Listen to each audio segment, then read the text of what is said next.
flagrancën, këta e kanë bërë një sallatë aty, dhe nga të futesh, nga të dalësh, prokurori mund të interpretojë thotë, unë jam në kushtet e flagrancës. Kështu e mendoj se pas kryerjes së veprës penale, personi ka bërë 1, 2, 3, 4 shketje, dhe unë mendoj se është pas, sepse nuk ka një afat, për shembull, legjislacioni huaj ka një afat, për shembull, kushtet e flagrancës thotë ai janë brenda 72 orëve.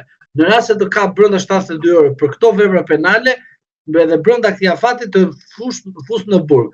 Në rast se kalon 72 orëshi, nuk të kap, nuk kam çfarë të bëj, do të procedoj për në gjendje të lirë, pa një masë sigurie. Ne nuk jemi në këto kushte. Në Shqipëri, kjo dispozitë, ky paragraf është kaq shumë do të thaj pasakt, sepse thet në kryerjes sipër të veprës penale, pas kryerjes së veprës penale, nuk flas para, pas kryerjes së veprës penale. Pra, ti e ke kryer veprën penale, kanë kaluar 300.000 vite dhe thot prokurori që edhe unë mendoj jemi në kushtet e flagrancës. A kupton? Të ndodh kjo gjë, sepse kur jetojmë në një paqartësi juridike dhe kur jetojmë në një interpretim abuziv të kushtetutës, të ligjeve, prokurori dhe gjyqtari përpara opinionit publik nuk është se janë amator, por opinioni publik i di që ata i din gjitha, janë asa, të kupton? Thonë derisa e fut në burg diçka di ky, po leja do të fut kota i pa provë, pas jo thjesht perceptim publik, që Balluku mante gjithë pultat e ditë pultat që janë.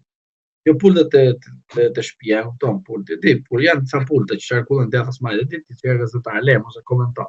Dhe i mante Balluku, pra e kupton tani, edhe ato mendon fuqi kështu, po nuk është e vërtetë edhe kjo.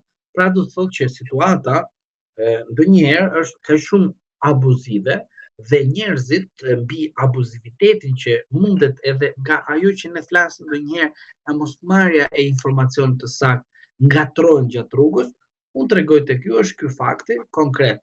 Në rast se prokurori don të punojë dhe don të tregojë vetes që është prokuror, bën të këtë skenar ekstrem. Pse? Ta tregonte ne për një herë vetme, që di të interpretoj kodin sipas ligjit dhe jo sipas organit të partisë. Shumë e thjeshtë kjo, Dylber. Po, reagimi që pati Zoja Balluku në fundjavë gjatë udhëtimit në Zvicër, çfarë u la? Me 3 në Prizren, si ishte ai, si është një këngë me 3 në Prizren, çfarë është një këngë? Në të rast ishte në mos gaboj nga Zvicër. Nga Berna, po atje ndodhet Ahmeta në Zvicër tani. Qofse ju doni të jeni në komplot. Po vi nga Zvicra në Tiranë tani. Ne e di që shina nuk kemi, por po i kemi figurative. Dhe imagjino të ishte një mesazh për spakon, nuk ju vi fare pavarësisht se mund të më shikoni sot që po ju kaloj aty përpara. Po unë s'kam ardhur. Është Balluku 2 ajo që ka ardhur.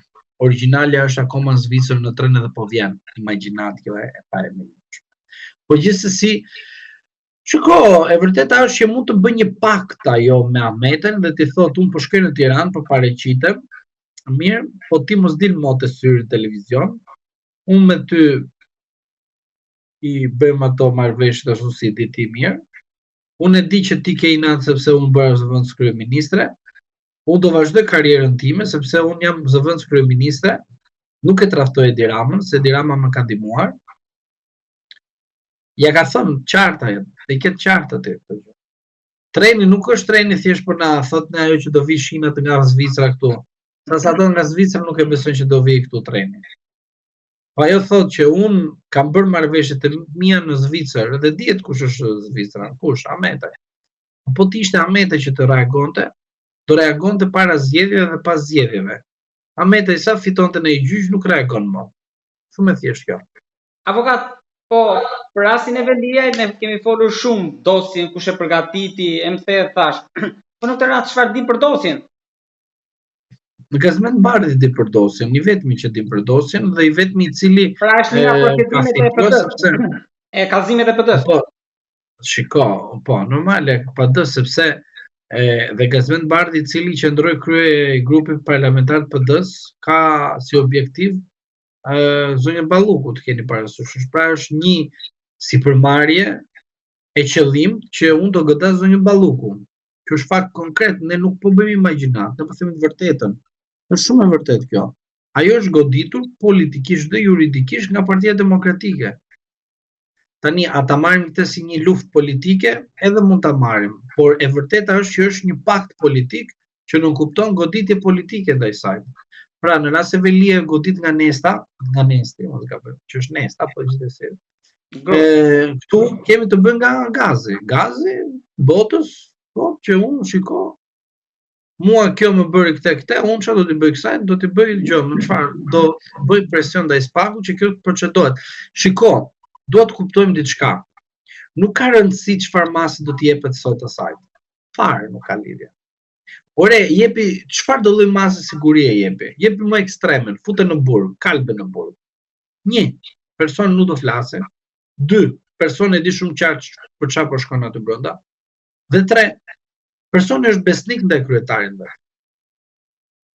Pra kjo është sigurt. Atëherë kalojmë në aspektin tjetër avokat, nga juridiku, kalojmë tek politiku. Çfarë ndodh tani që ajo është në postin e zëvendësës kryeministres, numri 2. Njëri me pushtet, por edhe drejtuese e fushatës në bashkinë më të madhe, me pushtetin më të madh pas kryeministrit, në bashkinë e Tiranës. Pa çfarë ndodh në këtë situacion tani? Edhe sikur të jetë detyrim paraqitje, çfarë do bëj ajo? Ajo do punoj përsëri për kryetarin e saj. Jo, e kam fjalën qëndron